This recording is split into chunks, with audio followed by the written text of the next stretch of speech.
Hello दोस्तों, मैं सुनील विश्वकर्मा आज फिर से करंट अफेयर का वीडियो लेकर आए हैं दोस्तों। तो वीडियो को प्रश्न बताने से पहले आप लोग से रिक्वेस्ट करते हैं कि मेरे चैनल को सब्सक्राइब करें, वीडियो लाइक करें, कमेंट करें, शेयर करें, साथ में बेल आइकन जरूर दबाएं जो कि टाइम टाइम आपको नोटिफिकेशन मिलता रहे। और मेरे फेसबुक पेज को भी दोस्तों फॉलो करें। ठीक है, चलते हैं प्रश्न की तरफ। पहला प्रश्न क्या बोल रहा है? पहला प्रश्न है, किस देश ने एशियन सर्फिंग चैंपियनशिप 2024 में एक टीम इवेंट मरुहावा कप में रजत पदक हासिल किया है? तो किसने किया दोस्तों? तो वो देश का नाम है भारत। भारत ने एशियन सर्फिंग चैंपियनशिप 2024 में एक टीम इवेंट मरुहावा कप में जो है रजत पदक हासिल किया है। दोस्तों बताते हैं आपको, मरुहावा कप जो है इसका आयोजन जो हो रहा था मालदीव में आयोजन हो रहा था। कहाँ हो रहा था? मालदीव में आयोजन हो रहा था। इसमें स्वर्ण पदक जो हासिल किया है वो जापान के द्वारा स्वर्ण पदक हासिल किया गया है। भारत रजत हासिल किया है और कांस्य पदक जो जीता है वो ताइपे ने जीता है। ठीक है दोस्तों, चलते हैं अगले प्रश्न पर। चलते हैं अगले प्रश्न क्या बोल रहा है कि हाल ही में समाचारों में दिखाई देने वाला विरूपाक्ष मंदिर किस राज्य में स्थित है दोस्तों? तो किस राज्य में है? तो उस राज्य का नाम है कर्नाटक। कर्नाटक राज्य में विरूपाक्ष मंदिर स्थित है। ठीक है दोस्तों, कर्नाटक की राजधानी कहाँ है? कर्नाटक की राजधानी बेंगलुरु है। यहाँ के सीएम सिद्धारमैया हैं और राज्यपाल थावर चंद गहलोत यहाँ के राज्यपाल हैं। दोस्तों यह विरूपाक्ष मंदिर जो है यह हम्पी में स्थित है। कहाँ? हम्पी में स्थित है, विजयनगर हम्पी में स्थित है। ठीक है, यह मंदिर भगवान शिव के स्वरूप में भगवान विरूपाक्ष को समर्पित है। ठीक है, इसका विस्तार विजयनगर, चालुक्य और होयसल काल के दौरान किया गया था। ठीक है दोस्तों, इसको जो है 1986 में यूनेस्को विश्व धरोहर स्थल में शामिल किया गया था। तो दोस्तों यह इसलिए समाचारों में दिखाई दे रहा है क्योंकि इसका जो एक गुंबद जो था वो भारी बारिश ज़्यादा होने के कारण एक गुंबद जो है वो गिर गया है, इसलिए समाचारों में है। ठीक है, तो विरूपाक्ष मंदिर कहाँ दोस्तों? यह कर्नाटक में। ठीक है, अगला प्रश्न है कि हाल ही में समाचारों में उल्लिखित सोनूबाई क्या है? तो सोनूबाई क्या है दोस्तों?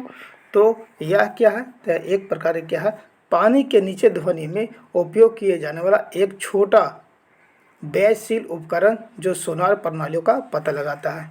क्या है ये? पानी के अंदर जो है, पानी के नीचे ध्वनि में उपयोग किए जाने वाला एक छोटा व्ययशील क्या है उपकरण है जो सोनार प्रणालियों का पता लगाता है। क्या? सोनेबाल। ठीक है दोस्तों, अगला प्रश्न है कि हाल ही में केंद्रीय मंत्रिमंडल द्वारा अनुमोदित बायो ई3 नीति का प्राथमिक उद्देश्य क्या है दोस्तों? तो क्या इसका प्राथमिक उद्देश्य है? इसका उद्देश्य है उच्च प्रदर्शन वाले जैव विनिर्माण को बढ़ावा देना। उच्च प्रदर्शन वाले जैव विनिर्माण को बढ़ावा देना, यह जो है बायो ई3 नीति का प्राथमिक उद्देश्य है। ठीक है, अगला प्रश्न है कि हाल ही में समाचारों में दिखाई देने वाली विज्ञान धारा योजना के प्रबंधन के लिए कौन सा विभाग जिम्मेदार है? तो कौन सा विभाग है दोस्तों? तो उस विभाग का नाम है विज्ञान और प्रौद्योगिकी विभाग।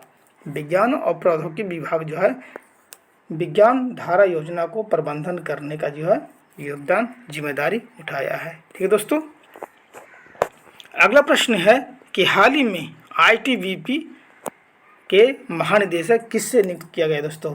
तो ITBP का फुल फॉर्म होता है इंडियन तिब्बत बॉर्डर फोर्स होता है। ठीक है, इसका जो महानिदेशक नियुक्त किया गया है उनका नाम है संजीव रैना। संजीव रैना को ITBP का जो है महानिदेशक नियुक्त किया गया है। ठीक दोस्तों, अगला प्रश्न है कि हाल ही में किस राज्य में विधानसभा चुनाव से पहले एकीकृत पेंशन योजना UPS लागू करने वाला पहला राज्य बन गया दोस्तों?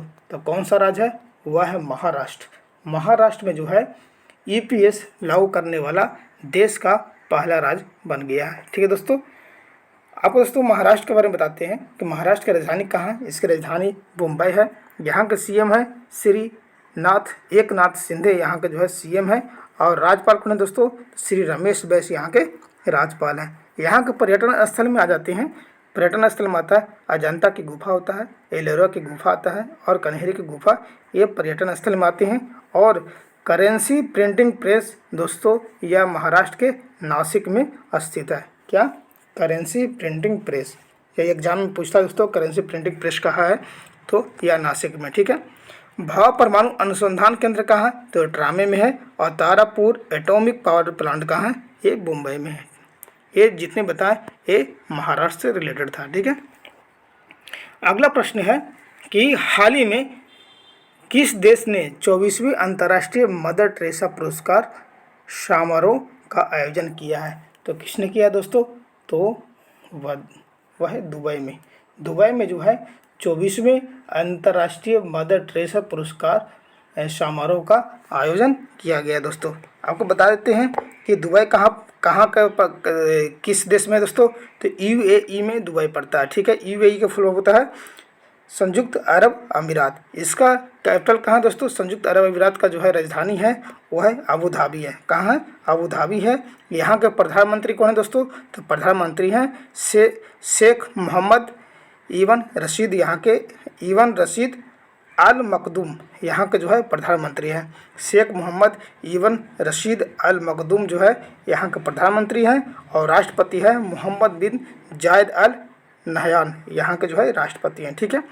संयुक्त अरब अमीरात का सबसे अमीर आबादी वाला शहर जो दुबई आता है दोस्तों, यह जो दुबई जो है संयुक्त अरब अमीरात का सबसे अधिक आबादी वाला शहर है। ठीक है। अगला प्रश्न है कि हाल ही में किस राज्य के मुख्यमंत्री ने सुभद्रा योजना शुरू किया दोस्तों, तो किसने शुरू किया है, तो ये उड़ीसा राज्य ने शुरू किया। किसने, उड़ीसा राज्य ने शुरू किया। क्या, मुख्यमंत्री सुभद्रा योजना को जो है शुरुआत किया है। ठीक है दोस्तों। मुख्यमंत्री आपको बताते हैं उड़ीसा के बारे में दोस्तों। उड़ीसा की राजधानी कहाँ है, उड़ीसा की राजधानी जो है भुवनेश्वर है। यहाँ के सीएम है मोहन चरण मांझी, यहाँ के सीएम है। ठीक है दोस्तों।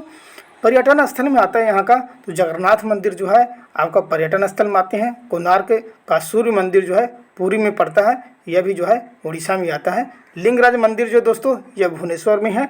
और नंदन कानन चिड़ियाघर जो है ये भी भुवनेश्वर में है। ठीक है। झील के बारे में बताते हैं, यहाँ का जो चिल्का झील है यह भी उड़ीसा में है। हीराकुंड बांध ये महानदी पर है दोस्तों, जो उड़ीसा में आता है। ठीक है।